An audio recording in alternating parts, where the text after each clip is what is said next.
Maraming salamat. Thank you so much to the sisters Shena and Sheena Holmes. Kanina po, sir, hindi ho sila nagtatagalog, pero they were able to sing a beautiful song. Let's give them another round of applause, please.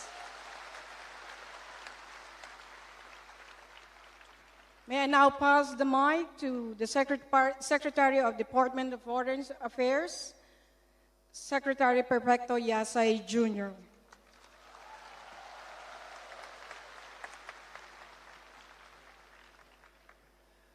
Mga kababayan, malaking karangalan kong ipakilala sa inyo ang ating minamahal na Pangulo, ang Pangulo ng Republika ng Pilipinas, Rodrigo Roa Duterte.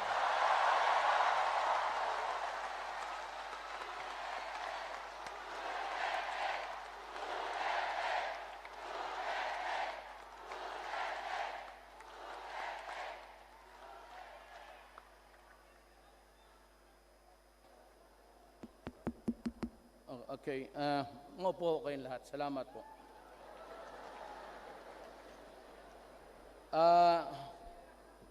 It is not because I want to impress you their presence, but rather I will just introduce them para malaman po ninyo ang mga opisyal ninyo, kaming taga-gobyerno na binabayaran ninyo to serve the Filipino people.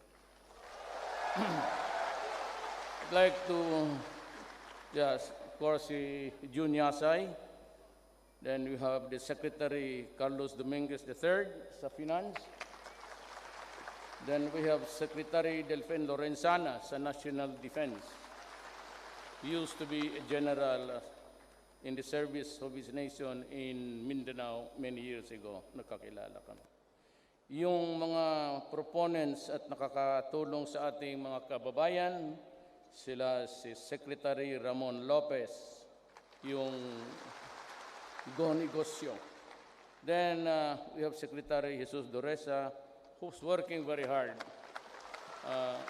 Is the lead part in talking to our brothers and sisters who are sa left, but there's a talk going on between the government and the Communist Party of the Philippines. Si Jesus Doresa is one of the sa panel ng mga sa gobyerno at hopefully,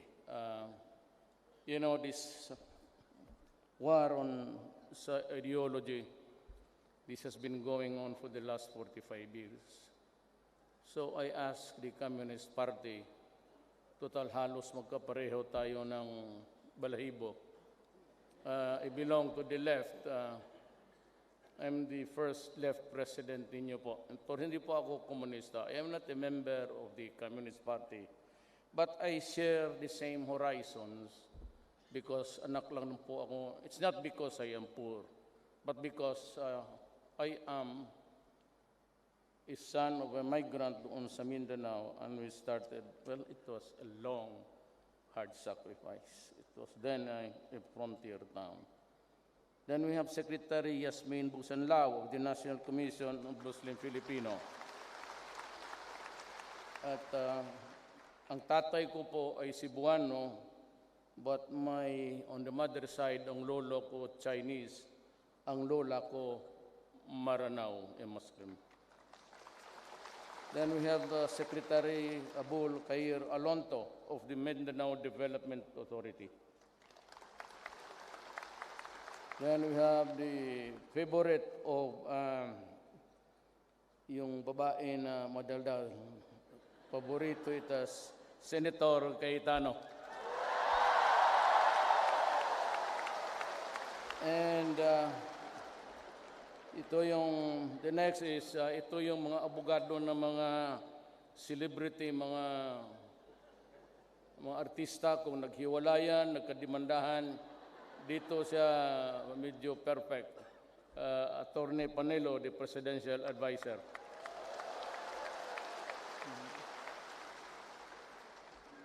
Then we have a guy who's, kilala niyo to by name, but he's a music man actually. sing sa pakantahin aba kung may panahon pa. He's really a rock and roll guy of the yesteryears. Ramon Jacinto of the Economic Affairs and Information and Technology. And of course, we have here the beautiful wife of Senator Cayetano, si Ma'am Alarne, the mayor of Taguig City. Ayong si Ma'am talaga is gusto niya background lang. Then of course, Mr. Ambassador, thank you for the warm welcome, mga kababayan kong Pilipino. We have a very limited time. That's all. I think I'm the only one who's allowed to talk here sa aming entourage. But let me start by just saying marami pong salamat kay Sultan sa Brunei, King for his good friend. Your Majesty, thank you for hosting a lot of Filipinos in your state and for being kind to them. Please accept you and your family and to the people of Brunei our gratitude, and we will not forget that. Maraming salamat po. Sa inyo na naman, maraming salamat na nanalo ako rito. Well, tell you something. I am not a member of the national persona. Hindi ako ninyo kilala. Mayor lang po ako ng isang siyudad sa Mindanao. I was an outsider really from the political elite. Hindi ako ililista kasag. Kaya ang problema natin sa Pilipinas. I am not a member of the elite. I cannot be one, and I will never be one. But you know, nung election, from the outside, anywhere, I had a landslide victory. That's the reason why umabot ng 6 million yung lamang ko sa the nearest rival. It's because of what was the message about. Ang problema sa Pilipinas, matagal na tayong, just give you an analogy. Ang Pilipinas take off, nakaposisyon, patakbo. But hanggang ngayon, hindi talaga nag-lift. There is no lift to bring it to the air of just even a comfortable life or a peaceful life for everybody. Tumatakbo lang tayo sa runway ng gano'n. And ako I've been the mayor of Davao City for 23 years. Naging congressman ako. I was once upon a time the vice mayor of my daughter, yung nanuntok ng si Inday. She's now back being mayor. But she's hindi masyado sa mobile because she lost 2 of her, yung son ng triplets. It's a very sad for an expectant grandfather. So much expectations. Inuuna mo na kasi na laruin mo gano'n, then just na sabihin sa'yo there was a... So, well anyway, ang mensahe kasi lang lahat, sinabi ko, hindi ninyo ako kilala. Hindi naman ako sikat. Ayaw ko namang sumikat. At noon pa, during the time of Ramos, they would like to see me in the cabinet, and kay Arroyo, pati kay Estrada, na I've always refused a cabinet position because I just wanted to be, yung simple na buhay na walang yabang, probinsyano. But you know what? It's destiny. I mean, I'm not saying that, I'm not belittling the party, my party, PDP. But it was almost a moribund thing. It was not moving except the father, Senator Pimentel, and the son, si Coco, who's now the Senate President. Yun lang ho ang ano. Wala ho akong except Jaime Marcos and Governor Abet of Garcia sa Bataan. Wala ako akong governor. Dalawa lang. Yung isa sa Mindanao, I would not to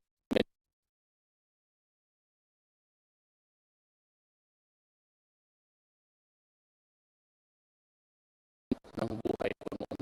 Wala na ngayon. Hindi mo niyo kilala rin yun.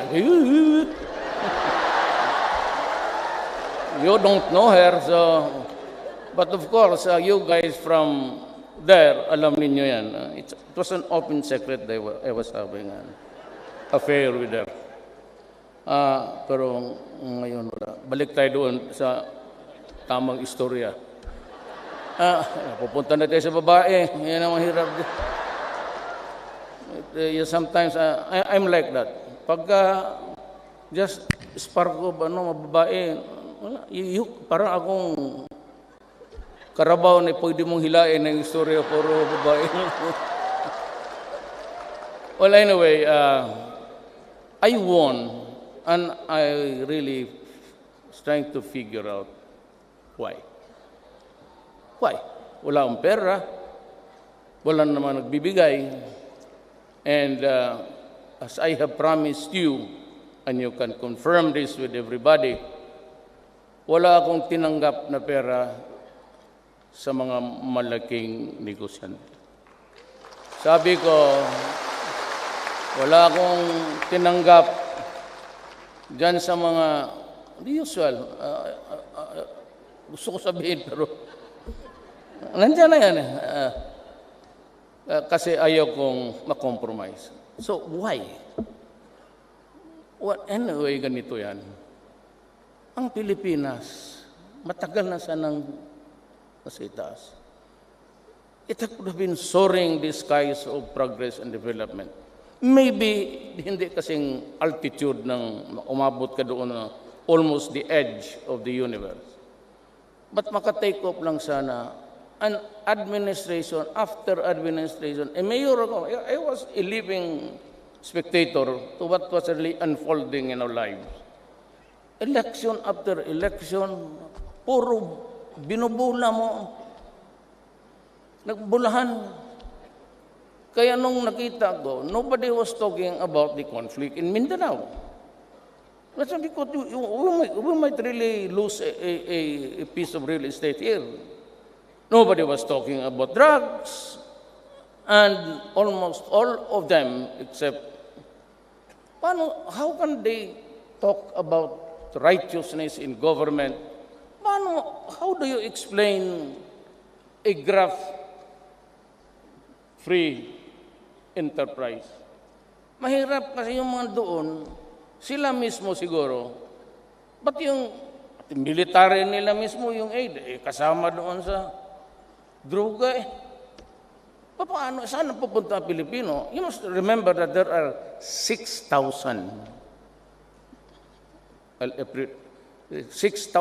policemen contaminated with drugs in the Philippines. Kaya the last ang listahan, hindi ko na nilabas. Kasi it will just shatter the dream of the Filipinos. Iko-contain ko na lang ito. In whatever manner you'd want me to do it, basta alam ko, pati ang problema, ang mga mayors, pati barangay captains, almost 6,000 of them. And for the first time, a senator was elected to the national, opening the portals of the government to narco-politics. Tingnan mo. I was said, mahirap ang bunganga ni Duterte madumi. What? Kasi nagmumura ako.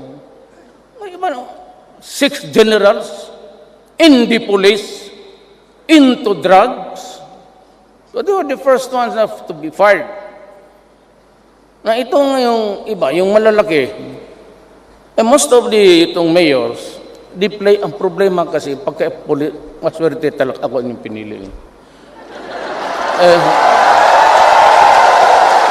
Hindi kasi ganito eh.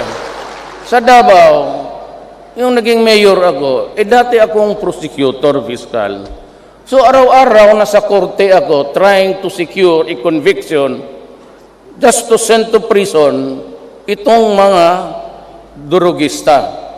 Kaya galit ako every time a case is fixed or every time the piece of evidence changes hands, ang dumadating sa akin tawas, an alum. Hindi na yung pareho yan sila, crystal. So these were the trying times of my life. Kaya nung kung walang mag-uusap nito, walang bubunggo nitong mga animal na to, kawawa ang bayan ko. Primero, why am I here? I am here because I love my country and I love the Filipino people. Kaya ganon. Ngayon, what drove me to the presidency? Patriotism. Small time lang. Small town mayor for the love of this country. No big deal. Walang pakialam kung mahal ninyo ang bayan ninyo. Basta sa akin, my country. Kaya sinabi ko, what is wrong in this statement? Do not destroy my country because I will kill you. Simple lang yan. Do not destroy the youth of the land and deprive us of a brighter tomorrow for the next generation. What is wrong there? Human rights. Anak ka. Kaya ako nagmumura kasi napakabobo naman nila.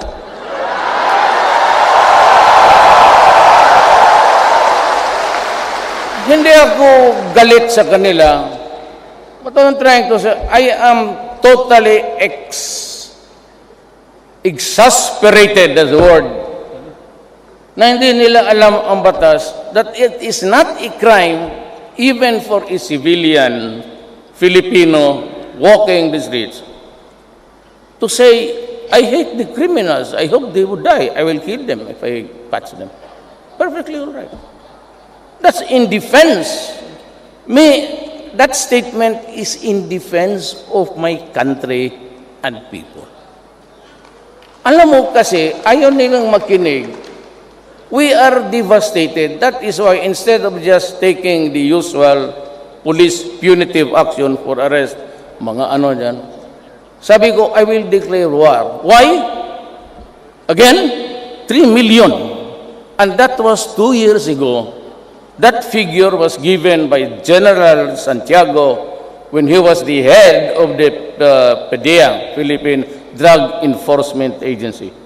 Dalawang taon na, almost 3. Itong akin ngayon, I'm still counting. So aabot ito, by the looks of it, from the number of the surrenderies that you saw on TV, it would reach, kasi 700 and it became 800. By the end of the year, I would have to deal with another 1 million. So, imagine mo, that 4 million is not contained in a room or a municipality province only. It's nakasabog yung 4 million all throughout the country. So, anong gusto nilang gawin ko sa bayan ko? They keep on threatening me about sending me to the International Court of Law. Sinabi ko na nga I am willing to rot in jail for the Filipino. Hindi ba niya maintindihan yan?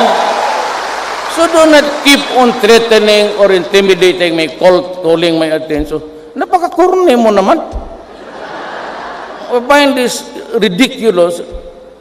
How can you send to prison a president declaring war against the drug? Look what happened to Latin America. Almost failed states. Basahin mo yung Narcos, kung nakita niyo tape, and read Ion Grillo, I-O-N-G-R-I-L-L-O. Online. It's there. It's the South American experience of how the drugs resulted in so many failed states. Hindi mangyari sa akin. My God, Di talaga ako papayag. Sorry na lang. Kaya kung sabihin nila na 3,000 ang namatay, well, alam mo kasi, huwag tayo magbulahan. Yung iba talaga dyan, pinatay talaga salvage. Yan tinatawag ng salvage or extrajudicial killing. I will not say there was none. Mayroon. Pero kung sabihin mo, state-sponsored killing, order ko na patayan niya, kakalukuhan niya.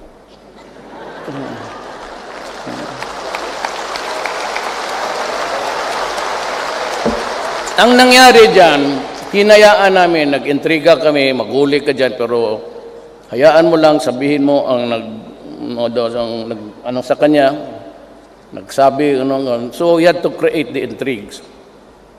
But remember that there were so many policemen, yung tinatawag nilang ninja. As a matter of fact, 2,000 apiece ako sa ulo nila.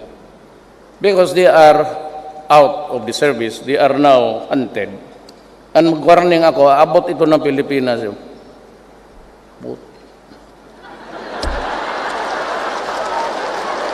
Adre, wag tayo magkasalubong. Pag nagkasalubong tayo, sorry na lang talaga. Totoo. Either patayin mo ako, o ng ina mo. Popoto. Hindi ko mapigil ng galit ko. Hindi naman si Duterte, hindi statesman, that my countrymen would like to get rid of the problems. No such thing. Wala ho ako. Ang pagkaalam ko, all that I know is that I ran for president and I won. I never applied to be statesman. Hindi ko kaya yung prim and proper. Hindi ko kaya magbarong kita maong na tayo dyan. Barong kate.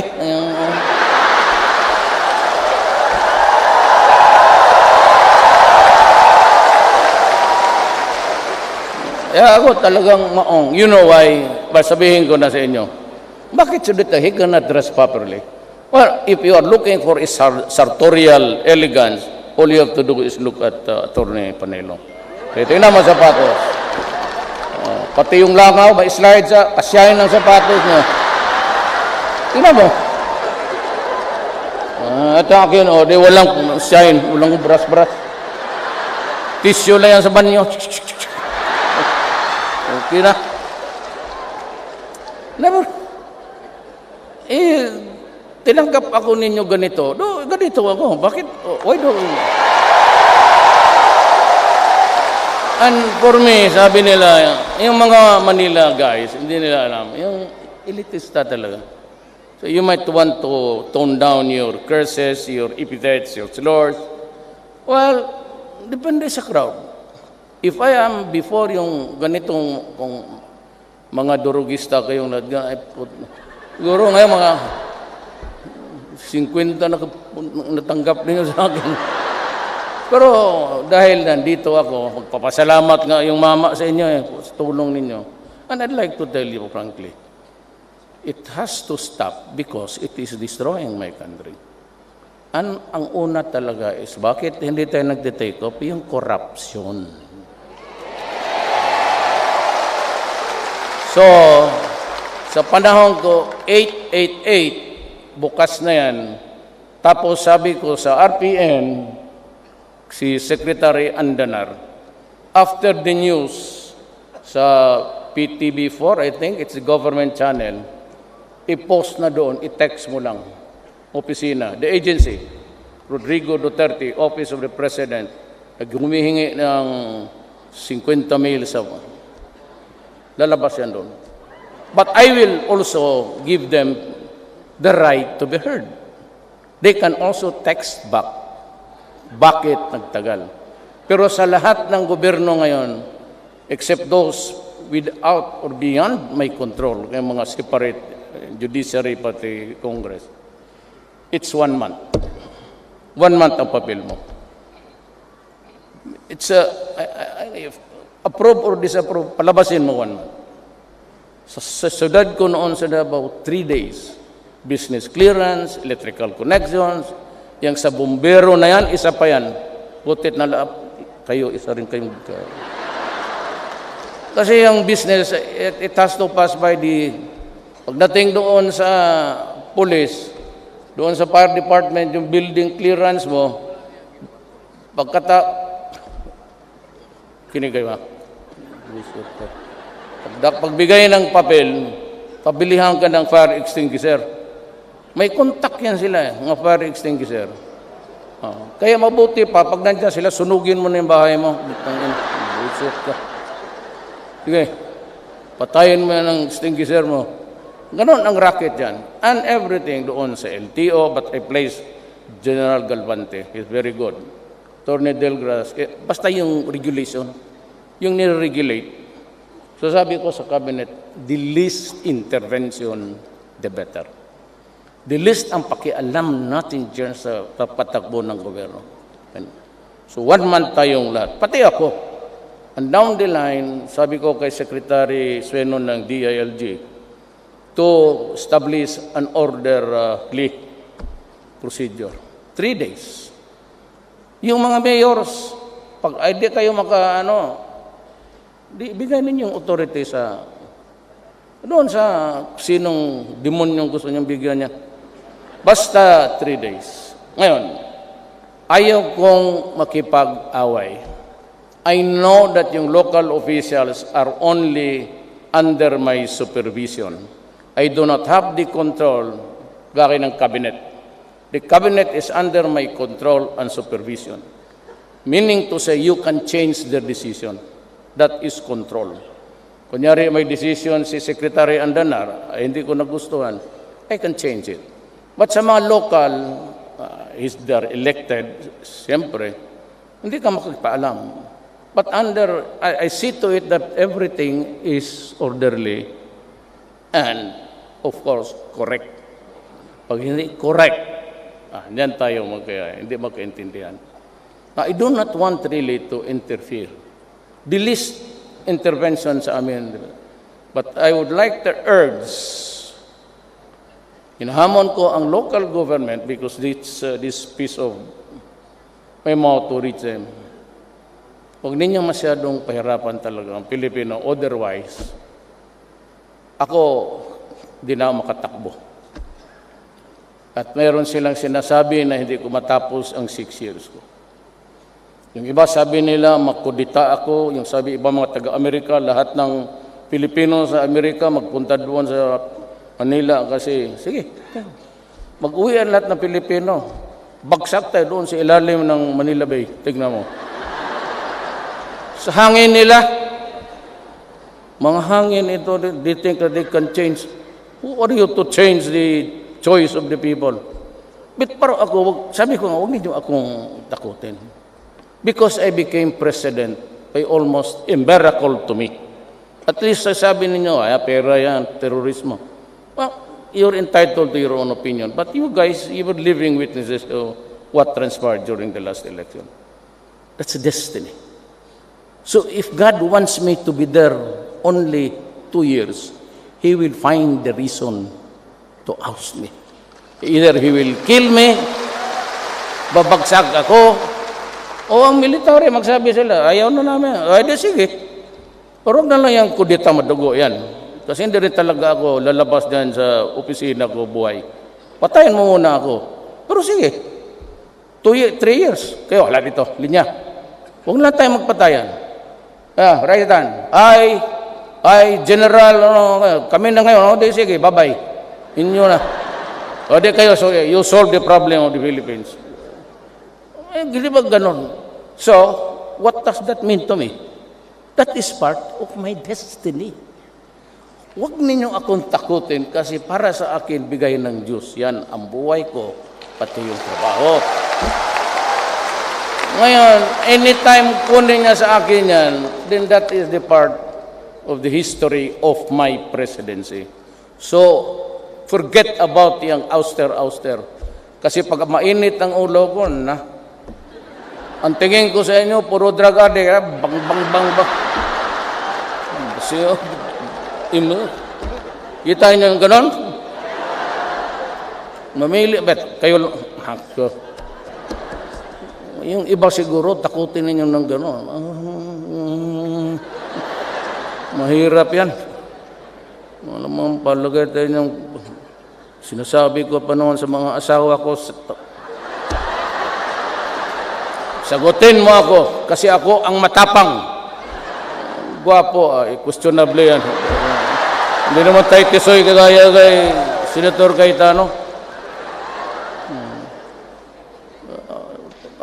Ordinaryo lang, pero we have to do it right. But what I can really assure you is that until the last drug pusher, until, my God, criminal, international crime, whatever is your name, and the EU and all, until the last drug pusher is out of the streets, until the last drug lord, then we stop. Then I will declare that the war has ended. When? Until the last day of my term, if it needs be. Ganon ang istorya niya. Hindi ninyo ako naintindihan. Kasi hindi niyo sinusunod ang utak ko kasi hindi niyo ako kilala. That's the problem. Hindi ako kilala ng mga elitista, mga oligarchs. Hindi naman ako kilala ng mga politiko. Do not threaten me, Mariusep. Ngayon, kung sabihin mo tuloy na ang mga lahat ng magaganda sa Pilipinas hindi na makalapit sa akin, problema yan, ma'am.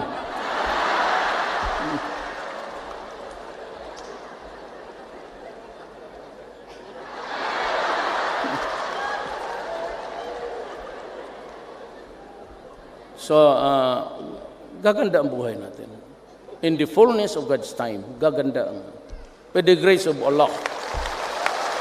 Assalamualaikum, aking mga kapatid.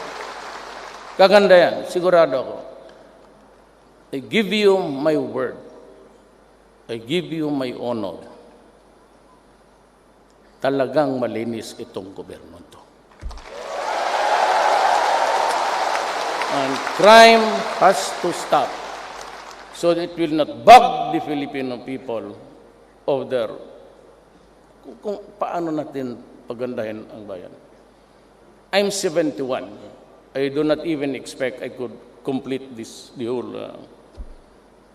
that's too far away. Tatlong buwan lang tayo, bakbaka na eh.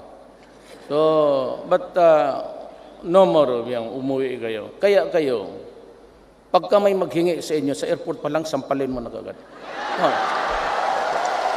Toto. I will authorize you to use, huwag naman barilin kasi. Sabagay, galing man kayo sa labas. No more yung bala-bala, kakainin mo yan. Sabi ko, pag sinabi kong, huwag ninyo akong hiyain, mga kasama ko sa gobyerno, huwag ninyo akong hiyain. Do not put me to shame, kasi talagang babanatan kita. Maniwala ka. Ay, so, magtanong ka lang taga Davao. Taga Davao, nung na-eleksyon ako, sabi ko, criminals, go out of my city because if I find you here, I will kill you. That is a legitimate and valid statement. Sabi ko, mga durugista, umalis kayo. Pag hindi kayo umalis, papatayin ko kayo. Yung hindi umalis, patay. Yung iba, ewan ko, karamihan ng problema nila sa Pilipino, sa Malaysia. Kasi nandoon yung mga, pati sa Hong Kong, di naglispatan, doon kayo sa ibang lugar. Huwag sa Davao City. So, look at Davao City. It was ahead of its time. I was just pumuputok pati yung simbahan natin, airport. But because talagang hinawakan ko, na medyo magulo, pero along the way, it was almost, sabi ko nga in the speech ko, it will be a rough ride. Come and join me. Diba sa inaugural speech ko? Kung ibig sabihin, madugo to. Pero kung, then, stand by my side. Ubusin natin yung bad boys. Kasi ako bad boy noon. Nag-graduate naman ako. Good boy na ako ngayon. Oh. Kaya nito, ha? Si Sunny Dominguez. Kababata ko to. Tabaw. Since kindergarten. Valedictorian yan. Valedictorian. Sa atin namin sa high school, second year, nasipa ako. Siya patuloy ang valedictorian. Ako napunta ng Digos, Davao del Sur. Utang anak tagal. Na took me 7 years sa high school. Oh, palakbay lang. Sabi ng nanay ko, Rodrigo, ang teacher yun eh. Wala ka nag-ipag-asa sabi ko siya, 75, 72. Tumatama na yan. Basta makaakyat lang, parang hagdanan yan eh. Kung hindi ka makailangan na mag-95 malayo, mahulog ka pa dyan. Nandahan lang. Sabi na, so my mother never really, what's sad is that hindi niya ako naabutan sana maging presidente. At tatay ko talagang tagal yun namatay. He left this universe. Talagang walang sabi niya hanggang pantalan. Bisaya yan eh. That's a cliche or an idiom in Visayan. Pag sinabi hanggang pantalan ka lang, ibig sabihin yung kargador ka lang. Ayan ang tatay ko, ikaw? Oh, hindi kami no, I mean, he died. Hindi ko masaya maganda ang relasyon namin. Kaya hindi siya believe sa akin. Na ikaw, pantalan ka lang. Si kargador, gusto mo? Sabi ko, basta bayaran lang ako, sige karga ko. Okay naman yan. Kaya 75. Sino ba? Yasay. Karumate ko man to. Karumate kami sa law school. UP siya, Padipawra, San Beda ako. Bright. Doresa. Doon ako napunta sa high school na nandoon si Doresa. Naabutan ko siya. Nauna pa siya graduate sa akin. Anak na. High school. Ano ba to? Totoo. Doresa was valedictorian pag-graduate. Puro yan sila valedictorian. Ang Defense Secretary, John Lorenzana. Alam mo, hindi ko alam yan. Pastor Kibuloy is from doon pinanganak ko, Tabato City. Si Delphine assigned on he brought in the second 1 battalion of the Scout Rangers noon. Davao, magulo. At siya, tapos nakilala kami because I was mayor. Kaya siya, nung naghanap pakapa ako, valedictorian. Alam mo kung sinagsabi sa akin? Pastor Kibuloy. Yan ang valedictorian namin. Sa PMA ito. Puro valedictorian. Kair, good lawyer, si General Esperon. He is my advisor sa national security. So, tignan mo ang buhay. Tignan mo ang buhay. Trabahante ko lahat.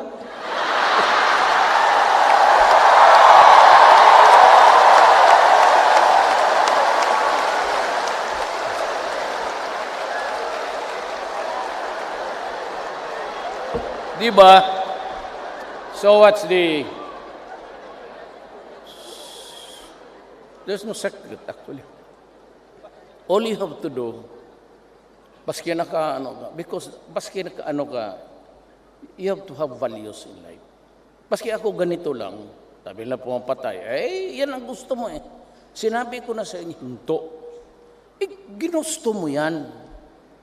You have the free choice. Kaya itong mga extradition, walang. I look beyond that. Hindi ako nagsasabi na patayin mo yan si ating ambassador. Sinabi ko lang, magtrabaho kayo and give me a clean environment. Yan ang order ko kay Bato, yung PNP chief. Ito naman, kasing yabang ko.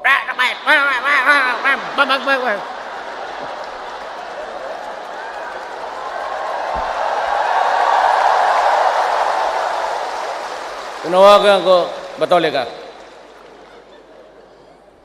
Gusto mo pa na matagal ka sa pwesto mo dyan? Sabi ko, sir, kasaba tayo, sir. Huwag ka masyadong, mayabang yung unahan mo pa ang presidente. Tumahimik ka dyan, oh. Huwag mo kunin yung estilo, hindi mo papanahon. Sige, pagkatapos mo tumakbo ka ng back-upan kita. Ay, mananalo yan. Ay, ganun-ganun lang yung uli.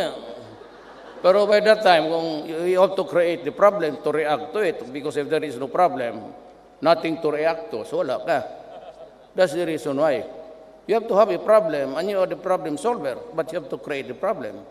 You do not solve the problem, you do not react based as no problem at all. Wala.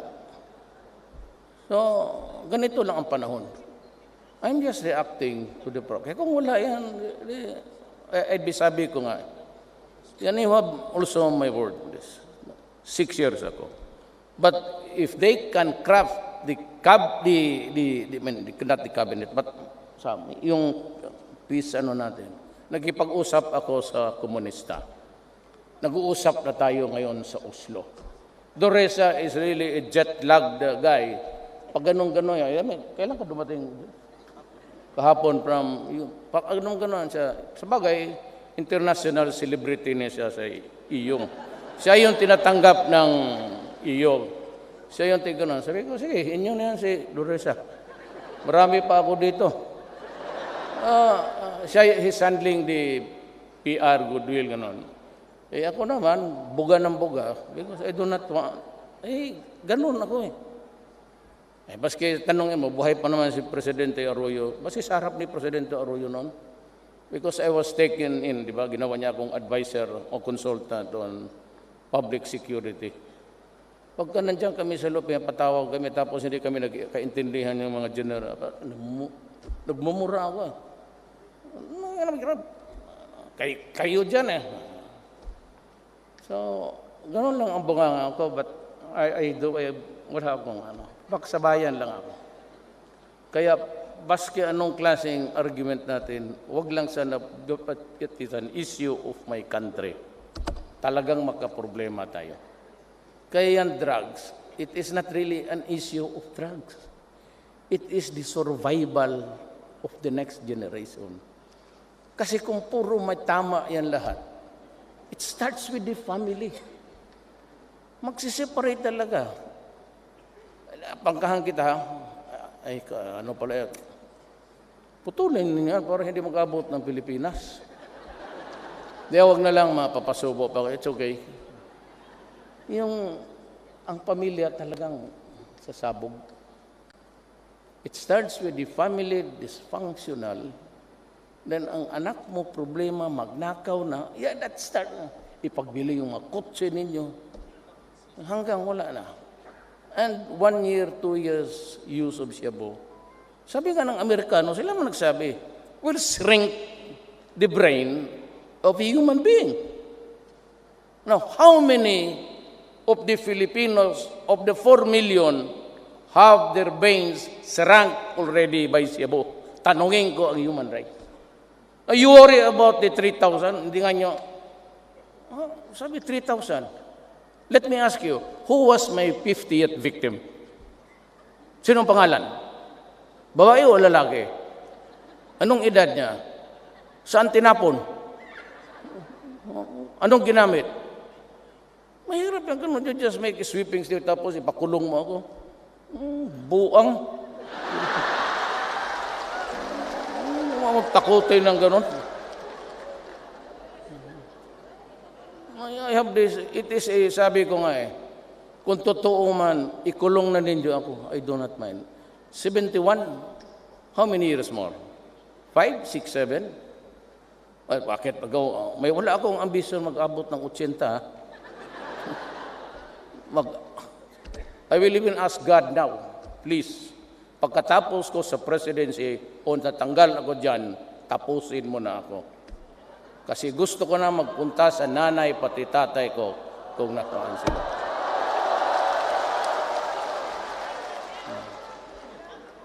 Ganoon lang yan. Wala akong ambisyon dyan. Actually, tapos na ako. I can even see my life in front of me.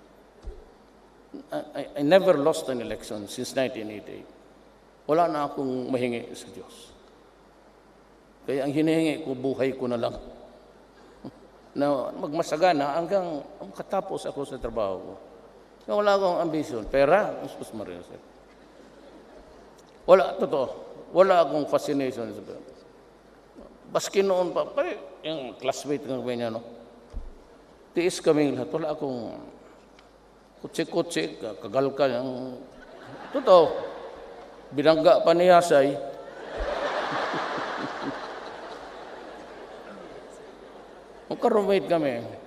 Karumate kami, Yasay pati ako. Kaharap namin si Dulay, yung BIR, pati Bebot Belio. Mga puro Ilocano yan, kami dito. Kaya, komportable kami. Dormitorio.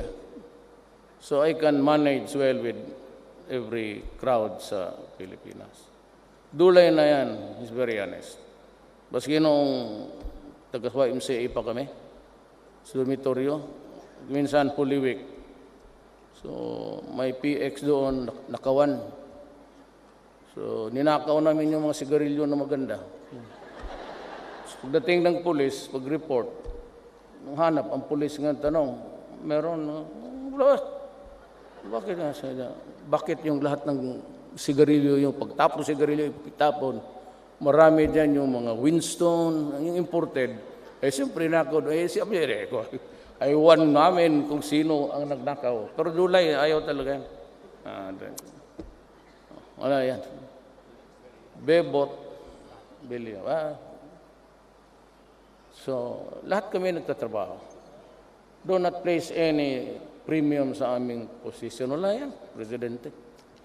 I have to, ang tawag lang niya sa akin, Mayor. Because I have asked everybody, I'm not comfortable with President. So, Mayor, okay lang. Tawag niya ako, Mayor. Totoo. Do not call me President. I don't like it. Mayor, kasi hindi nga ako. Sabihin ninyo, yung Duterte ninyo, hindi pang President yan. Okay. I'm not. The issue is not really whether you like me or not as your President. The issue is ang corruption, criminality, drugs. Matapos ko lang yan tatlo na yan, maganda na ang bayan ko. Aangat na yan. Kaya bigyan mo ninyo ako. There are so many issues now about my going to China, about my relation with the US. I am not picking a quarrel with anybody. I just wanted to be friends with all. Then America maybe will understand it. But it takes time for them to, understand geopolitics, where I find myself now in the matters of the issues global, in sa business. Then they want to put up another bank. Then you have this another body. At ang trayo hindi membro kasi pobre lang. Kalkulukuhan to sabi. Tapos sa EU, they want you to, alam mo, ewan ko, pinirma ba tayo sa protocol? Sa gas emission? Hindi ako pipirma niya, yawa na huwag mo akong limitan kasi ratio and proportion ganon. Hindi ka pwedeng magtaas. Because ang climate change, kung bababa, ganon rin. Anak na. Because the industrial nations of the world, you spewed up a lot of poison and gas all throughout this 100 years. Starting with your conquest sa Middle East. You took advantage of the fat of the land. Including the Philippines noon, 50 years and 400 years we suffered imperialism. Tapos ngayon, ganonin ninyo kami. Kayong umabot na, all along, you poison the entire planet. And yet, hindi na kami makataas. So, how can now I set up itong mga industrial zones? Kung limitahan mo ako,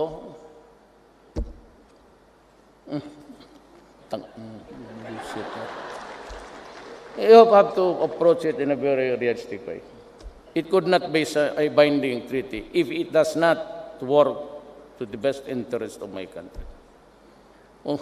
Kayo yang dyan, ilan man ang ating faktores? When did we ever improve? Almost stagnant nga tayo eh. So we have to push talagang, and the only way to do it is really push forward. The only forward move that we can make is mag-umpisa sa gobyerno ninyo.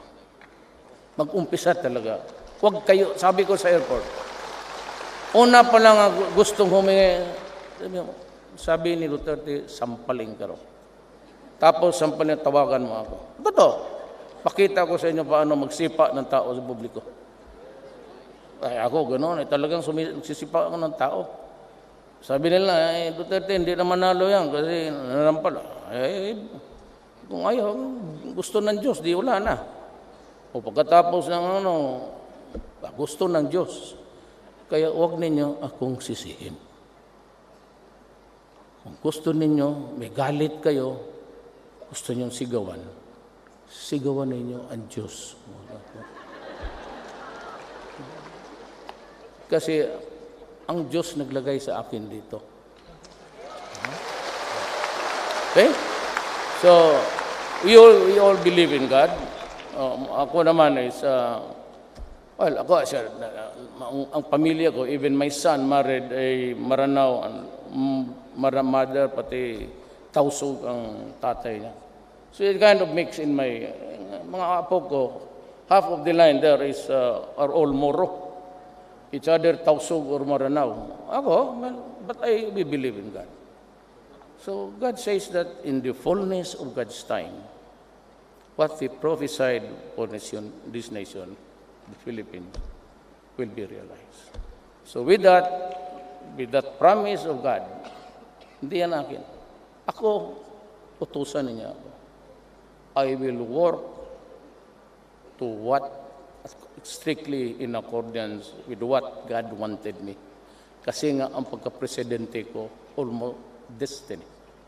It's a miracle to me. So He wants me to improve my country, stop corruption, and make the lives of the Filipinos comfortable. Maraming salamat po.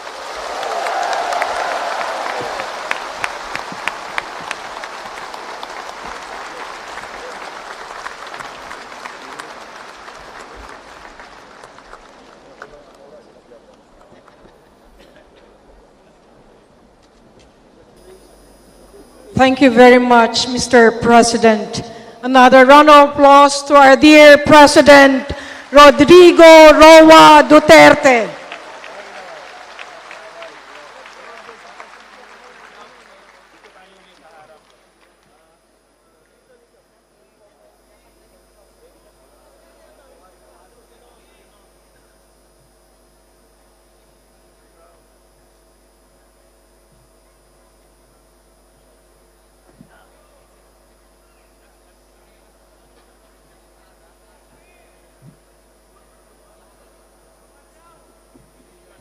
Ma'am, dapat nandun ka.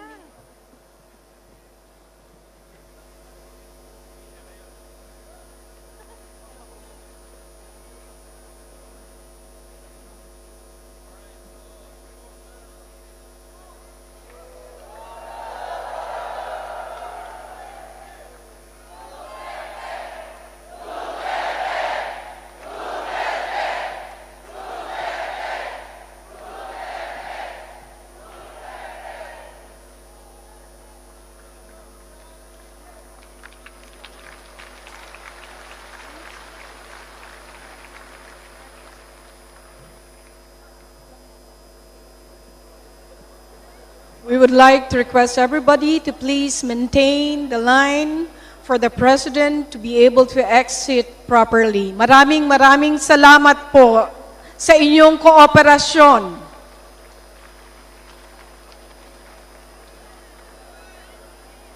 Manatili po tayo sa ating kinalalagyan.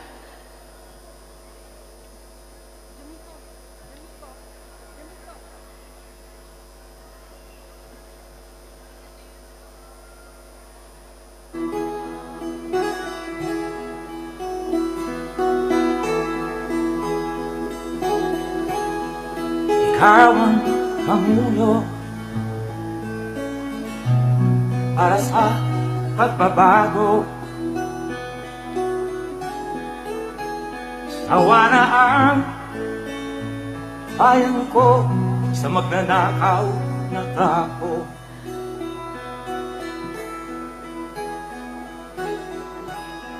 Madilim na kahapon,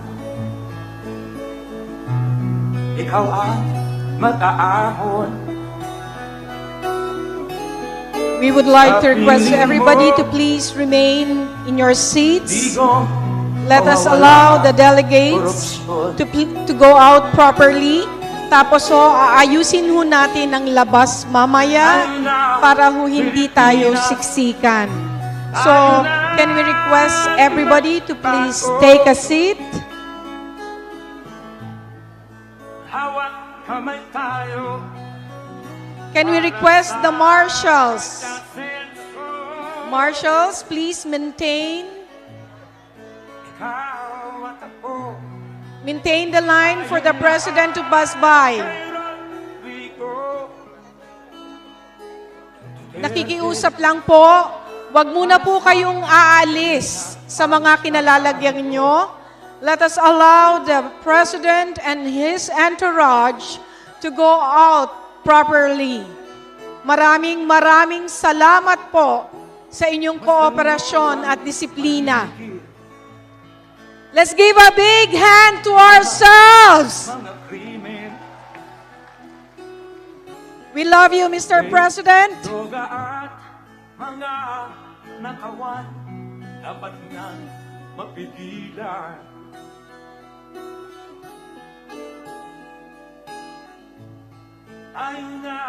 Can we request everybody to take a seat?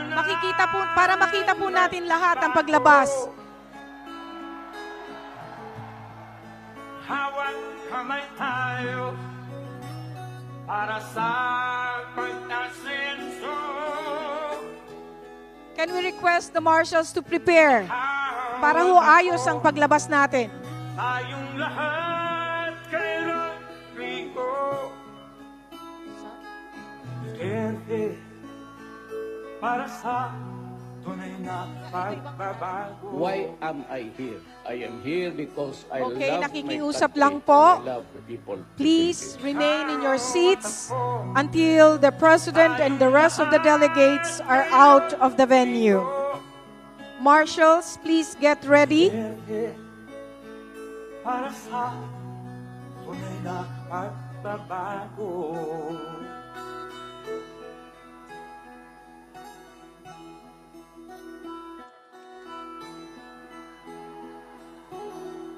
Yung ating pong pinag-usapan kanina, let's just free the way. Para sa pagbabago. Marshals, please prepare. Awa na ang After the president and the delegates are out, sa magnanakaw. aayusin po natin ang paglabas.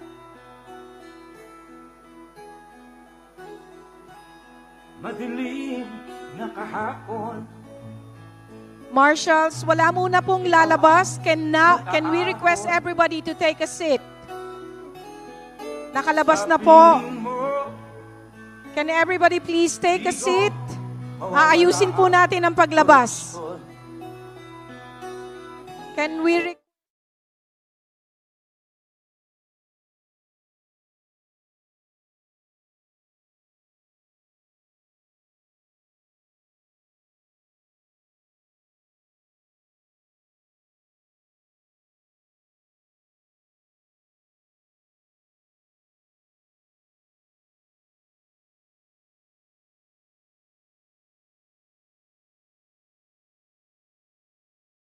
On my word, please.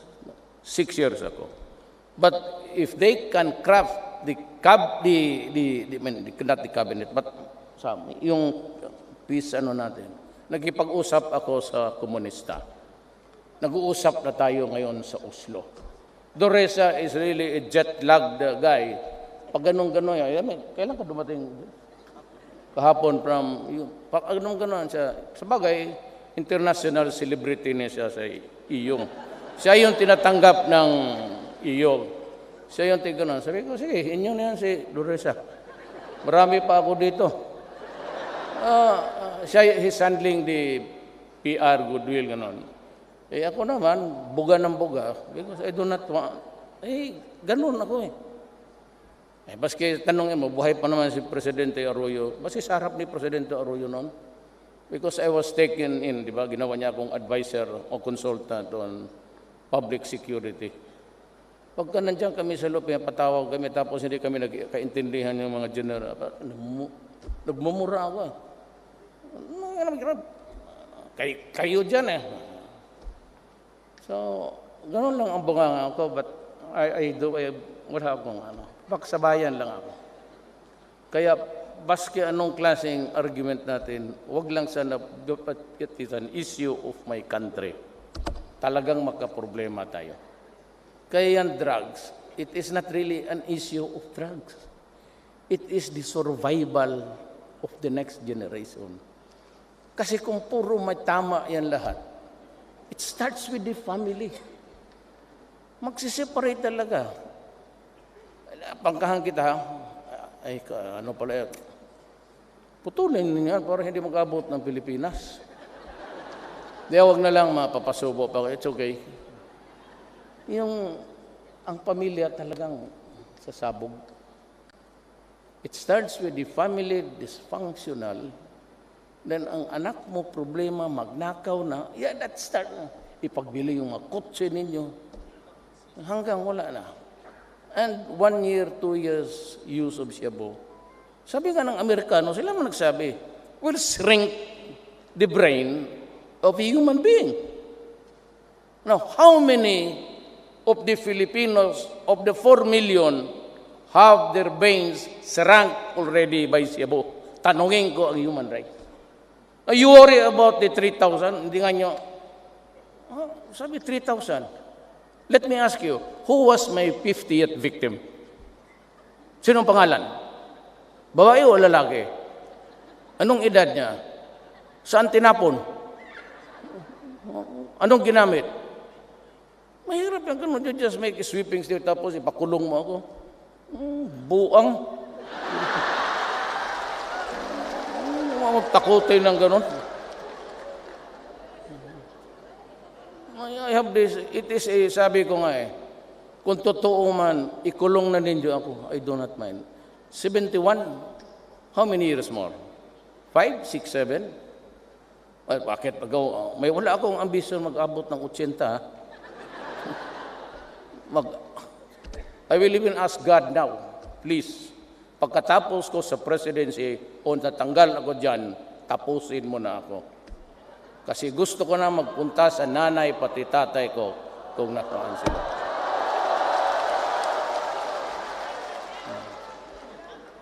Ganoon lang yan. Wala akong ambisyon dyan. Actually, tapos na ako.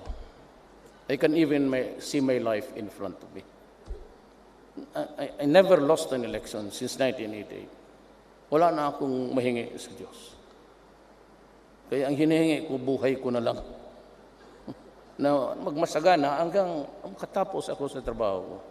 Kaya wala akong ambisyon. Pera, Jesus Maria. Wala, totoo. Wala akong fascination sa pera. Baski noon pa, yung classmate ng kanya, no? Tiis kaming lahat. Wala akong kutsi-kutsi, kagalka. Totoo. Binangga pa ni Yasay.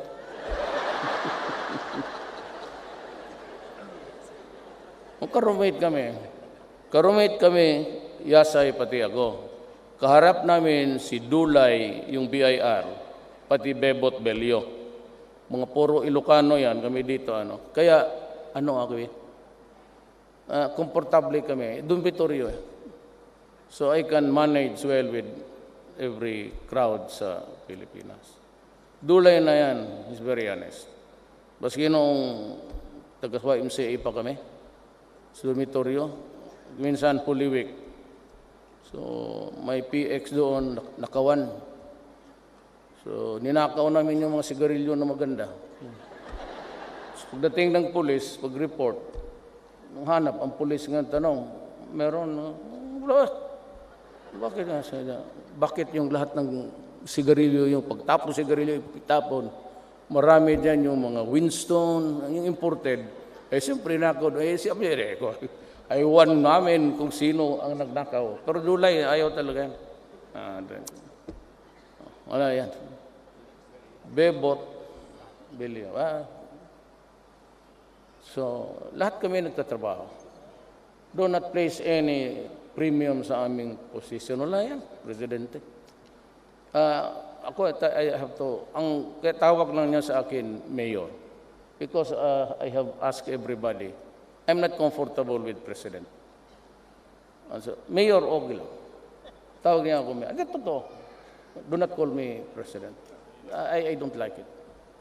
Mayor, kasi hindi nga ako. Sabihin ninyo, yung Duterte ninyo, hindi pang President yan. Okay. I'm not. The issue is not really whether you like me or not as your President. The issue is ang corruption, criminality, drugs. Matapos ko lang yan tatlo na yan, maganda na ang bayan ko. Aangat na yan. Kaya bigyan mo ninyo ako. There are so many issues now about my going to China, about my relation with the U.S. I am not picking a quarrel with anybody. I just wanted to be friends with all. Then America maybe will understand it. But it takes time for them to, understand geopolitics, where I find myself now in the matters of the issues global, in sa business. Then they want to put up another bank. Then you have this another body. At ang trayo hindi membro kasi pobre lang. Kalkulukuhan to sabi. Tapos sa EU, they want you to, alam mo, ewan ko, pinirma ba tayo sa protocol? Sa gas emission? Hindi ako pipirma niya, yawa na yun. Huwag mo akong limitahan kasi ratio and proportion ganon. Hindi ka pwedeng magtaas. Because ang climate change, kung bababa, ganon rin. Anak na. Because the industrial nations of the world, you spewed up a lot of poison and gas all throughout this 100 years. Starting with your conquest sa Middle East. You took advantage of the fat of the land. Including the Philippines noon, 50 years and 400 years we suffered imperialism. Tapos ngayon, ganonin ninyo kami. Kayong umabot na, all along, you poison the entire planet. And yet, hindi na kami makataas. So, how can now I set up itong mga industrial zones? Kung limitahan mo ako,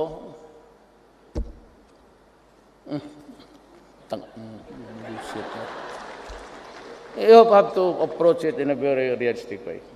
It could not be a binding treaty if it does not work to the best interest of my country. Kayo yang dyan, ilan man ang ating factors? When did we ever improve? Almost stagnant nga tayo. So we have to push talagang. And the only way to do it is really push forward. The only forward move that we can make is mag-umpisa sa gobyerno ninyo. Mag-umpisa talaga. Huwag kayo, sabi ko sa airport, una pa lang gustong humingi, sabi ni Duterte, sampaling ka raw. Tapos sampaling, tawagan mo ako. Totoo, pakita ko sa inyo paano magsipa ng tao sa publiko. Ay ako, gano'n, talagang sisipa ako ng tao. Sabi nila, Duterte, hindi na manalo yan kasi nanampal. Kung ayaw, gusto ng Diyos, di wala na. O pagkatapos ng gusto ng Diyos. Kaya huwag ninyo akong sisihin.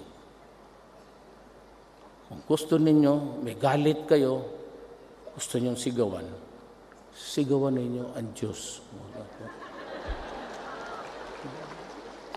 Kasi ang Diyos naglagay sa akin dito. Okay? So, we all believe in God. Ako naman is, ang pamilya ko, even my son married a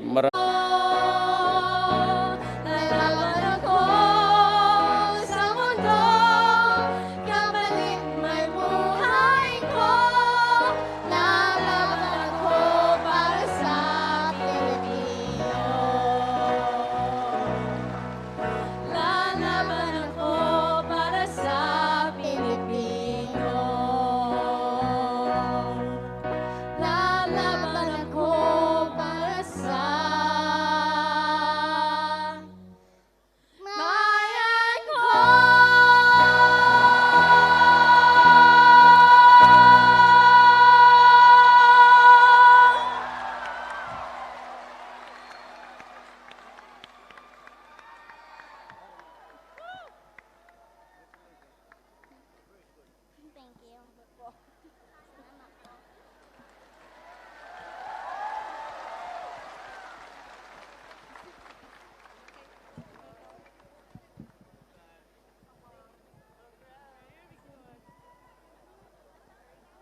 Maraming salamat. Thank you so much to the sisters Shena and Sheena Holmes. Kanina po, sir, hindi ho sila nagtatagalog, pero they were able to sing a beautiful song. Let's give them another round of applause, please. May I now pass the mic to the Secretary of Department of Foreign Affairs, Secretary Perfecto Yasay Jr.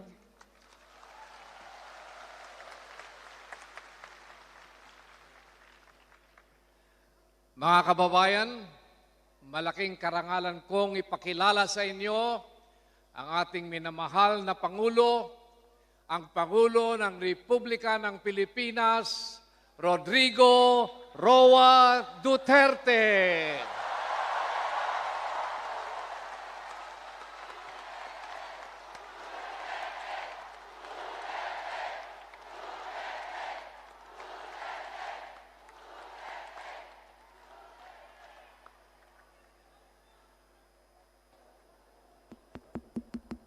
Okay, po kayong lahat. Salamat po.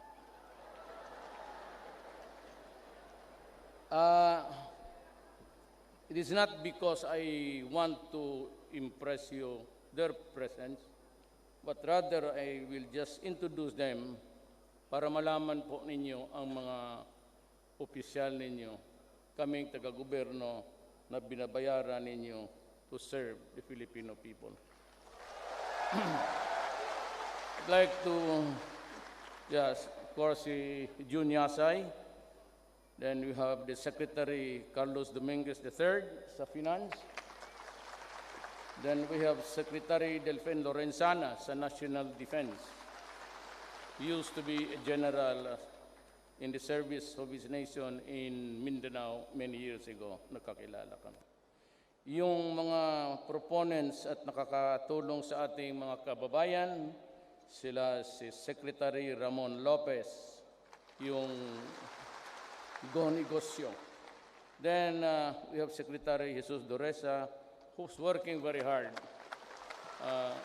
Is the lead part in talking to our brothers and sisters who are sa left, but there's a talk going on between the government and the Communist Party of the Philippines.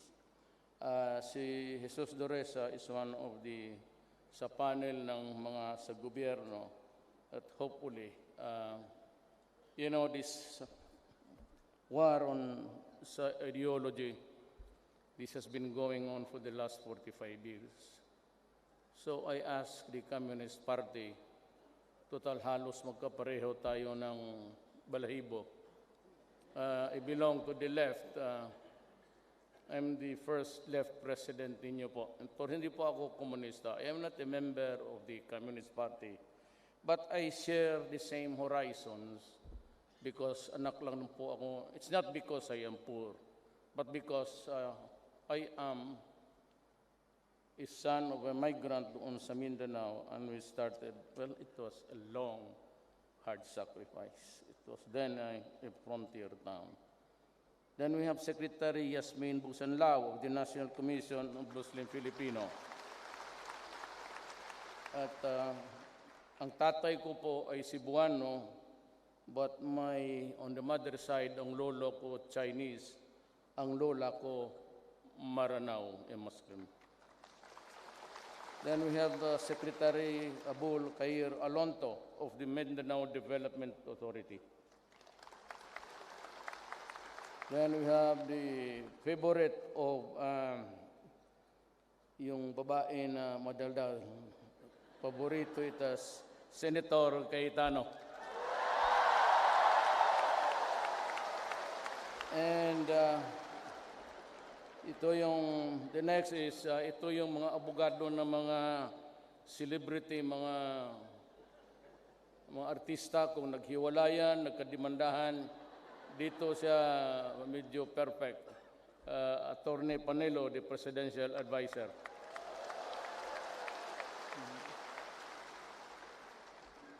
Then we have a guy who's, kilala niyo to by name, but he's a music man actually. He sings sa pakantayan aba kung may panahon pa. He's really a rock and roll guy of the yesteryears. Ramon Jacinto of the Economic Affairs and Information and Technology.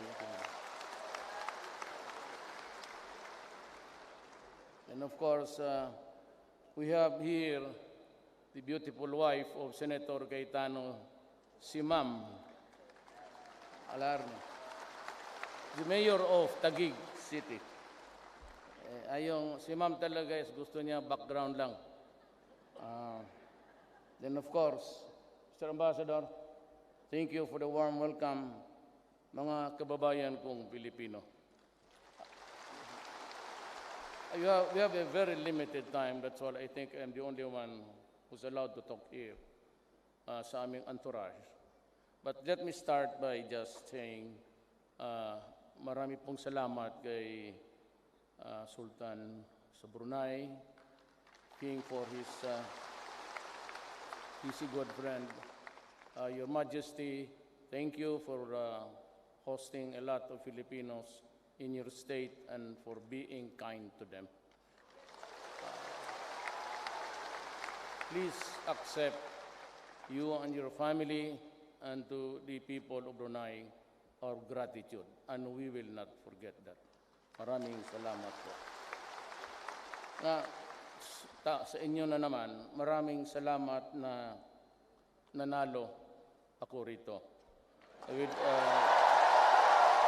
Well, tell you something. I am not a member of the national persona. Hindi ako ninyo kilala. Mayor lang po ako ng isang siyudad sa Mindanao. I was an outsider really from the political elite. Hindi ako ililista kasi kaya ang problema natin sa Pilipinas. I am not a member of the elite. I cannot be one, and I will never be one. But you know, nung election, from the outside, anywhere, I had a landslide victory. That's the reason why umabot ng 6 million yung lamang ko sa the nearest rival. It's because of what was the message about. Ang problema sa Pilipinas, matagal na tayong, just give you an analogy. Ang Pilipinas take off, nakaposisyon, patakbo. But hanggang ngayon, hindi talaga nag-lift. There is no lift to bring it to the air of just even a comfortable life or a peaceful life for everybody. Tumatakbo lang tayo sa runway ng gano'n. And ako I've been the mayor of Davao City for 23 years. Naging congressman ako.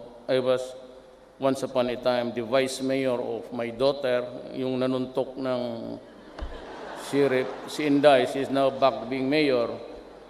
But she's hindi masyado sa mobile because she lost 2 of her, yung son ng triplets. It's a very sad for an expectant grandfather. So much expectations. Inuuna mo na kasi na laruin mo gano'n, then just na sabihin sa'yo there was a... So, well anyway, ang mensahe kasi lang lahat, sinabi ko, hindi ninyo ako kilala. Hindi naman ako sikat. Ayaw ko namang sumikat. At noon pa, during the time of Ramos, I would like to see me in the cabinet, and kay Arroyo, pati kay Estrada, na I've always refused a cabinet position because I just wanted to be, yung simple na buhay na walang yabang, walang, probinsyano eh. But you know what? It's destiny. I mean, I'm not saying that, I'm not belittling the party, my party, PDP. But it was almost a moribund thing. It was not moving except the father, Senator Pimentel, and the son, si Coco, who's now the Senate President. Yun lang ho ang ano. Wala ho akong except Jaime Marcos and Governor Abet of Garcia sa Bataan. Wala ako akong governor. Dalawa lang. Yung isa sa Mindanao, I would not to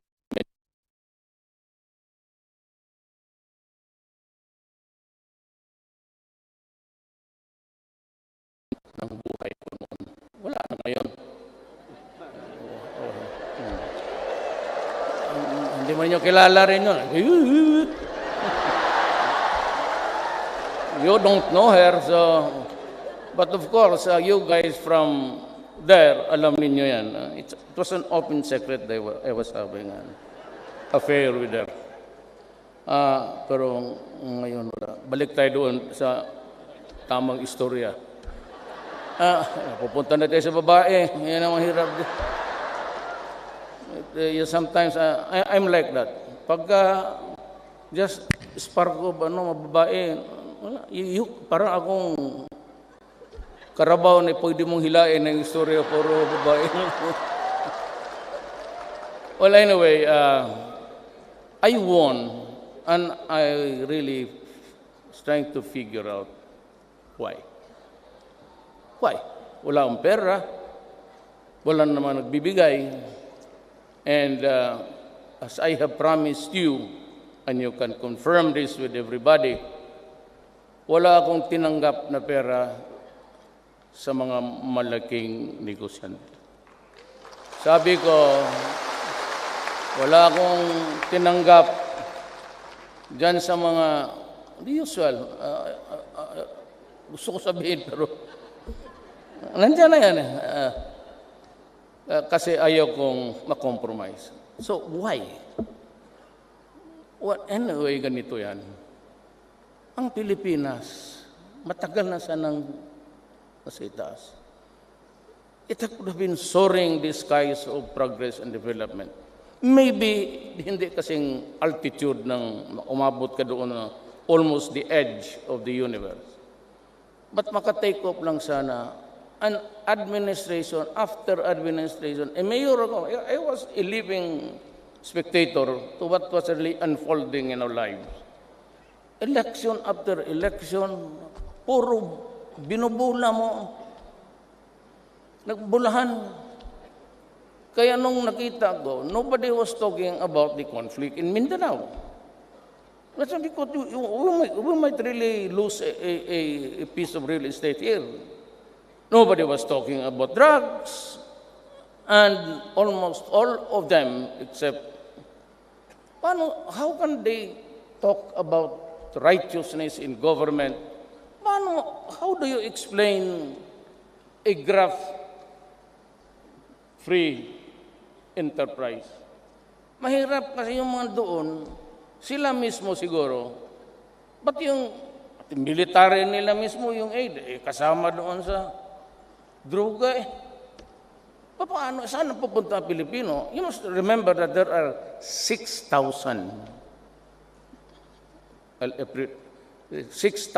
policemen contaminated with drugs in the Philippines.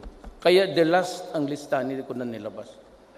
Kasi it will just shatter the dream of the Filipinos. Iko-contain ko na lang ito. In whatever manner you'd want me to do it, basta alam ko, pati ang problema, ang mga mayors, pati barangay captains, almost 6,000 of them. And for the first time, a senator was elected to the national, opening the portals of the government to narco-politics. Tingnan mo. I was said, mahirap ang bunganga ni Duterte madumi. What? Kasi nagmumura ako.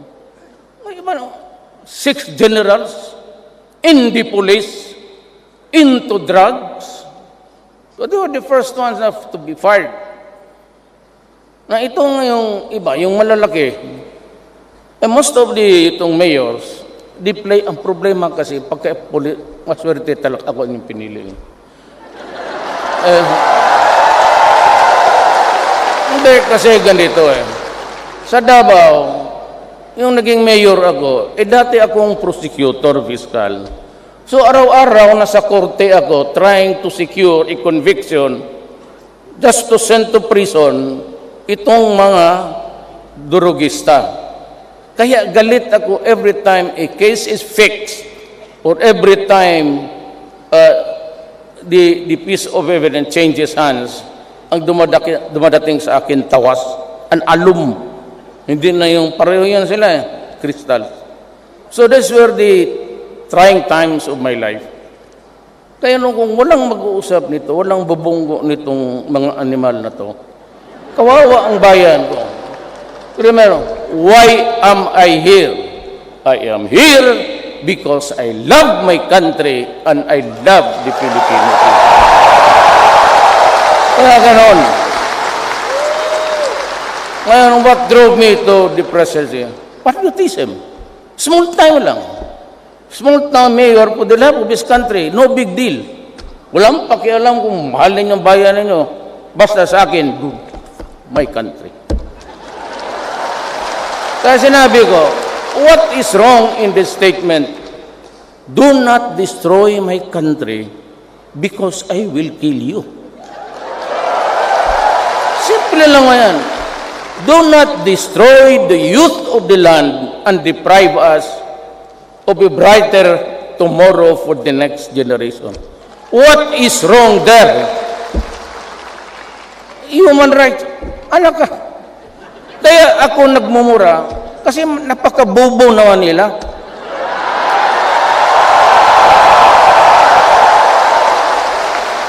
Hindi ako galit sa kanila. But I'm trying to say, I am totally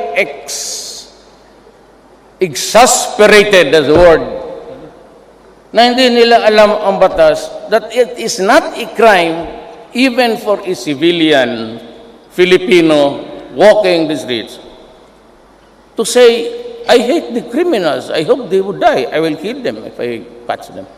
Perfectly all right. That's in defense. That statement is in defense of my country and people. Alam mo kasi, ayaw nilang makinig. We are devastated. That is why instead of just taking the usual police punitive action for arrest, mga ano dyan, sabi ko, I will declare war. Why? Again, 3 million. And that was 2 years ago. That figure was given by General Santiago when he was the head of the PDEA, Philippine Drug Enforcement Agency. Dalawang taon na, almost 3. Itong akin ngayon, I'm still counting.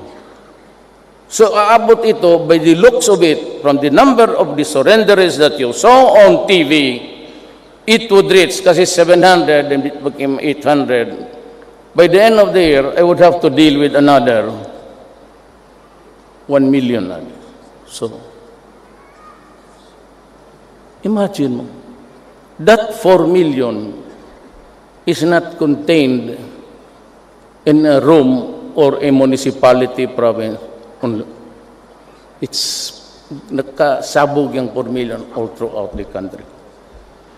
So, anong gusto nilang gawin ko sa bayan ko? They keep on threatening me about sending me to the International Court of Law. Sinabi ko na nga I am willing to rot in jail for the Filipino. Hindi ba niya maintindihan yan? So do not keep on threatening or intimidating me, calling my attention. Napaka-corny mo naman. I find this ridiculous. How can you send to prison a president declaring war against the drug? Look what happened to Latin America. Almost failed states. Basahin mo yung Narcos kung nakita niyo tape and read Ion Grillo, ION-GRILLO. Online. It's there. It's the South American experience of how the drugs resulted in so many failed states. Hindi mangyari sa akin. My God, Di talaga ako papayag. Sorry na lang. Kaya kung sabihin nila na 3,000 ang namatay, well, alam mo kasi, huwag tayo magbulahan. Yung iba talaga dyan, pinatay talaga salvage. Yung tinatawag ng salvage or extrajudicial killing. I will not say there was none. Mayroon. Pero kung sabihin mo, state-sponsored killing, order ko na patayan niya, kakalukuhan niya.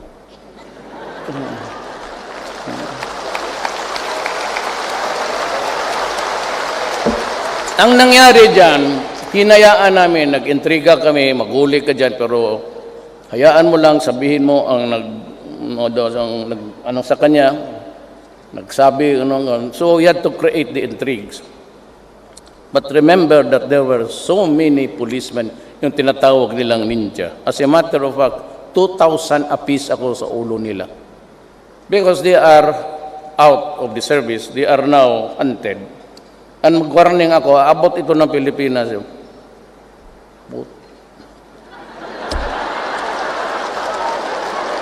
Adre, wag tayo magkasalubong. Pag nagkasalubong tayo, sorry na lang talaga. Totoo. Either patayin mo ako, o ng ina mo. Topo. Hindi ko mapigil ng galit ko. Hindi naman si Duterte, hindi statesman, that my countrymen would like to get rid of the problems. No such thing. Wala ho ako. Ang pagkaalam ko, all that I know is that I ran for president and I won. I never applied to be statesman. Hindi ko kaya yung prim and proper. Hindi ko kaya magbarong kita maong na tayo dyan. Barong kate.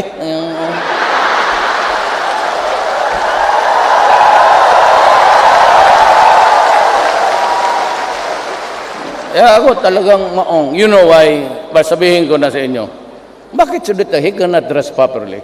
Well, if you are looking for a sartorial elegance, all you have to do is look at Atty. Panelo. Tingnan mo sapatos. Pati yung langaw, slide sa kasyahin ng sapatos niya. Tingnan mo. At akin, di walang shine, walang brush. Tissue lang yan sa banyo. Okay na. Never. Tinanggap ako ninyo ganito. Ganito ako. Bakit? Why do And for me, sabi nila, yung mga Manila guys, hindi nila alam, yung elitista talaga. So you might want to tone down your curses, your epithets, your slurs.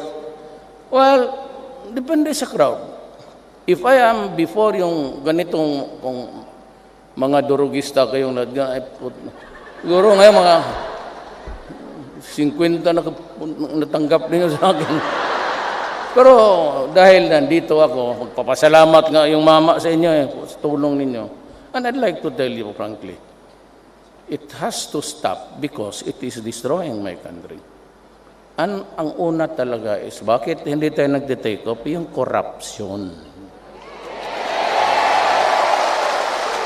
So, sa panahon ko, 888, bukas na yan. Tapos sabi ko sa RPN, si Secretary Andanar, after the news sa PTV4, I think, it's the government channel, i-post na doon, i-text mo lang, opisina, the agency, Rodrigo Duterte, Office of the President, humihingi ng 50 mil sa lalabas yan doon. But I will also give them the right to be heard. They can also text back. Bakit nagtagal? Pero sa lahat ng gobyerno ngayon, except those without or beyond my control, kaya mga separate judiciary pati Congress, it's 1 month. 1 month ang papel mo. It's approve or disapprove, palabasin mo 1 month. Sa syudad ko noon sa Davao, 3 days. Business clearance, electrical connections, yang sa bumbero na yan, isa pa yan. Butit na laap, kayo, isa rin kayong Kasi yung business, it has to pass by pagdating doon sa police, doon sa fire department, yung building clearance mo, kinigay ba? Pagbigay ng papel, pabilihan ka ng fire extinguisher. May contact yan sila, mga fire extinguisher. Kaya mabuti pa, pag nandiyan sila, sunugin mo na yung bahay mo. Bullshit ka. Sige, patayin mo yan ng extinguisher mo. Ganon ang racket dyan. And everything doon sa LTO, but I place General Galvante. He's very good. Attorney Delgras, basta yung regulation, yung nire-regulate. So sabi ko sa cabinet, the least intervention, the better.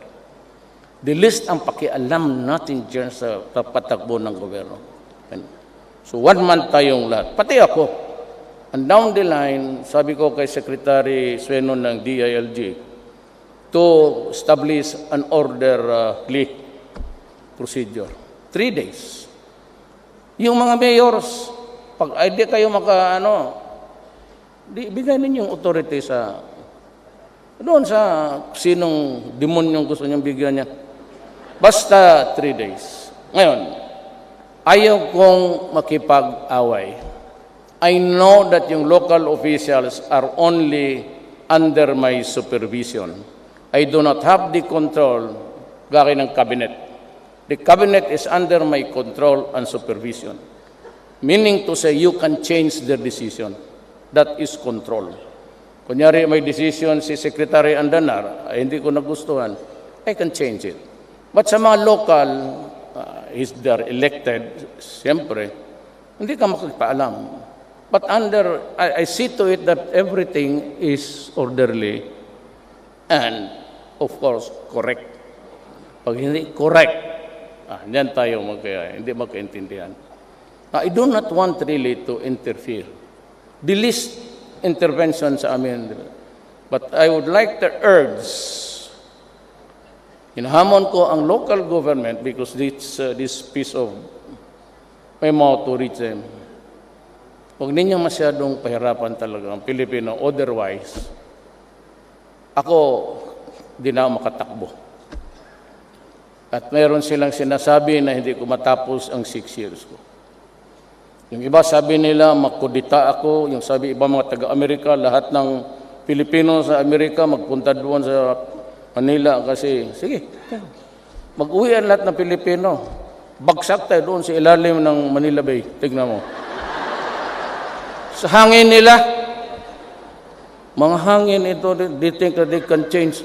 Who are you to change the choice of the people? But pero ako, sabi ko nga, huwag niyo akong takutin. Because I became president by almost a miracle to me. At least sasabi ninyo, pera yan, terorismo. Well, you're entitled to your own opinion. But you guys, you were living witnesses to what transpired during the last election. That's destiny. So if God wants me to be there only 2 years, He will find the reason to oust me. Either He will kill me, babagsak ako, o ang military, magsabi sila, ayaw na namin. Ay, di sige.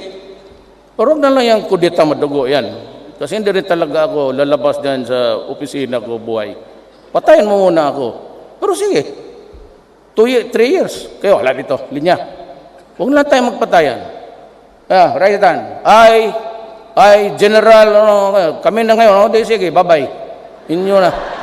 O di kayo, so you solve the problem of the Philippines. Hindi ba ganon? So, what does that mean to me? That is part of my destiny. Huwag ninyo akong takutin kasi para sa akin, bigay ng Diyos. Yan ang buhay ko, pati yung trabaho. Ngayon, anytime kunin niya sa akin yan, then that is the part of the history of my presidency. So, forget about yung auster. Kasi pag mainit ang ulo ko, ang tingin ko sa inyo, puro drug addict, bang. Siyo, kita niyo yung ganon? Mamili, kayo, yung iba siguro, takutin ninyo ng ganon. Mahirap yan. Alam mo, palagay tayo ng sinasabi ko pa noon sa mga asawa ko,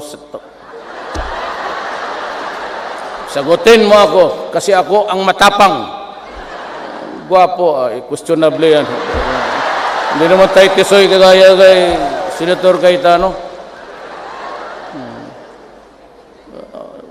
Ay, ordinaryo lang, pero we have to do it right.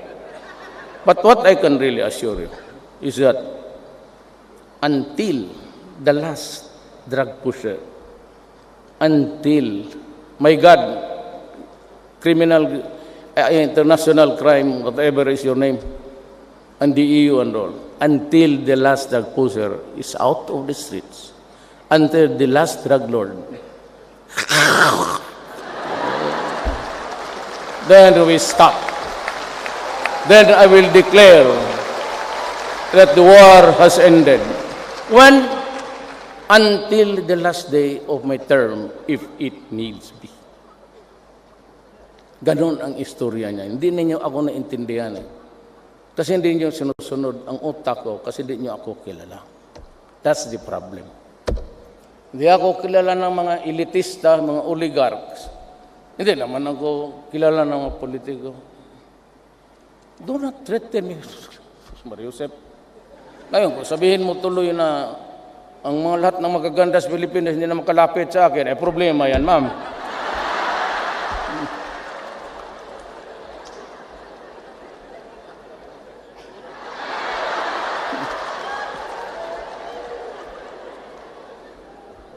So, gaganda ang buhay natin. In the fullness of God's time, gaganda ang by the grace of Allah. Assalamualaikum, aking mga kapatid. Gaganda yan, sigurado ako. I give you my word. I give you my honor. Talagang malinis itong gobyerno to. And crime has to stop so that it will not bug the Filipino people of their kung paano natin pagandahin ang bayan. I'm 71. I do not even expect I could complete the whole, that's too far away. Tatlong buwan lang tayo, bakbaka na eh. So, but no more yung umuwi kayo. Kaya kayo, pagka may maghingi sa inyo, sa airport pa lang, sampalin mo na kagad. Toto. I will authorize you to use, huwag naman barilin kasi. Sabagay, galing man kayo sa labas. No more yung bala-bala, kakainin mo yan. Sabi ko, pag sinabi kong, huwag ninyo akong hiyain, mga kasama ko sa gobyerno, huwag ninyo akong hiyain. Do not put me to shame, kasi talagang babanatan kita. Maniwala ka. Ay, so, magtanong ka lang ng taga Davao. Taga Davao, nung na-eleksyon ako, sabi ko, criminals, go out of my city because if I find you here, I will kill you. That is a legitimate and valid statement. Sabi ko, mga durugista, umalis kayo. Pag hindi kayo umalis, papatayin ko kayo. Yung hindi umalis, patay. Yung iba, ewan ko, karamihan ng problema nila sa Pilipino, sa Malaysia. Kasi nandoon yung mga, pati sa Hong Kong, di naglispatan, doon kayo sa ibang lugar. Huwag sa Davao City. So, look at Davao City. It was ahead of its time. I was just pumuputok pati yung simbahan natin, airport. But because talagang hinawakan ko, na medyo magulo, pero along the way, it was almost, sabi ko nga in the speech ko, it will be a rough ride. Come and join me. Di ba sa inaugural speech ko? Kung ibig sabihin, madugo to. Pero kung, then, stand by my side. Ubusin natin yung bad boys. Kasi bad boy noon. Nag-graduate naman ako. Good boy na ako ngayon. Oh. Kaya nito, ha? Si Sunny Dominguez. Kababata ko to. Tabaw. Since kindergarten. Valedictorian yan. Valedictorian. Sa namin sa high school, second year, nasipa ako. Siya patuloy ang valedictorian. Ako napunta ng Digos, Davao del Sur. Utang anak tagal. Na took me 7 years sa high school. Oh, palakbay lang. Sabi ng nanay ko, Rodrigo, ang teacher yun eh. Wala ka nag-ipag-asa sabi ko siya, 75, 72. Tumatama na yan. Basta makaakyat lang, parang hagdanan yan eh. Kung hindi ka makailangan na mag-95 malayo, mahulog ka pa dyan. Nandahan lang. Sabi na, so my mother never really, what's sad is that hindi niya ako naabutan sana maging presidente. At tatay ko talagang tagal yun namatay. He left this universe. Talagang walang sabi niya hanggang pantalan. Bisaya yan eh. That's a cliche or an idiom in Visayan. Pag sinabi hanggang pantalan ka lang, ibig sabihin yung kargador ka lang. Ayan ang tatay ko, ikaw? Oh, hindi kami no, I mean, he died. Hindi ko maganda ang relasyon namin. Kaya hindi siya believe sa akin. Na ikaw, pantalan ka lang. Si kargador, gusto mo? Sabi ko, basta bayaran lang ako, sige karga ko. Okay naman yan. Kaya 75. Sino pa? Yasay. Karumate ko man to. Karumate kami sa law school. UP siya, Padipawra, San Beda ako. Bright. Doresa.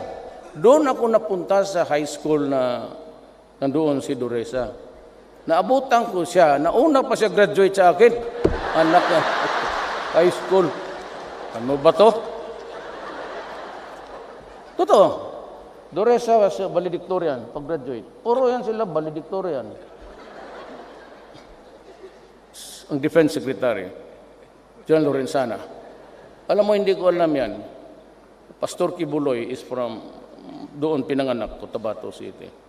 Si Delphin assigned noon he brought in the second 1 battalion of the Scout Rangers noon. Davao, magulo. At siya, tapos nakilala kami because I was mayor. Kaya siya, nung naghanap pakapa ako, valedictorian. Alam mo kung sinagsabi sa akin? Pastor Kibuloy. Yan ang valedictorian namin. Sa PMA. PMA ito. Puro valedictorian. Kair. Good lawyer. Si General Esperon. He is my advisor sa national security. So, tignan mo ang buhay. Tignan mo ang buhay. Trabahante ko lahat.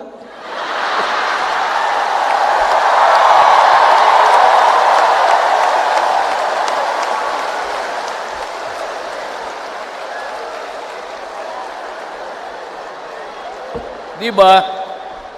So what's there's no secret actually. All you have to do, baski naka-ano ka, you have to have values in life.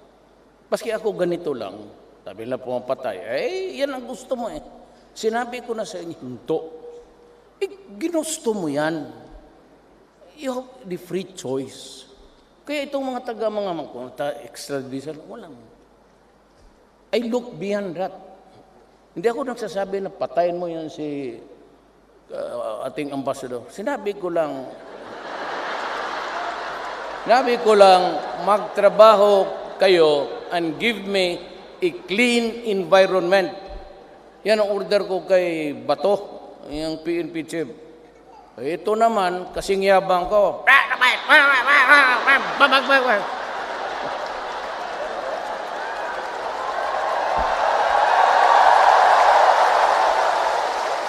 Tinawagan ko, Batole ka. Gusto mo pa na matagal ka sa pwesto mo dyan? Oo, sir. Kasama tayo, sir. Huwag ka masyadong payabang yung unahan mo pa ang presidente. Tumahimik ka dyan, oh. Huwag mong kunin yung estilo, hindi mo papanahon. Sige, pagkatapos mo tumakbo ka ng backupan kita. Kaya mananalo yan. Ay, ganun-ganun lang yung uli. Pero by that time, kung you have to create the problem to react to it, because if there is no problem, nothing to react to, so wala ka. That's the reason why. You have to have a problem, and you are the problem solver, but you have to create the problem. You do not solve the problem, you do not react based on no problem at all. Wala. So, ganito lang ang panahon. I'm just reacting to the problem. Kaya kung wala yan, sabi ko nga, yan you have also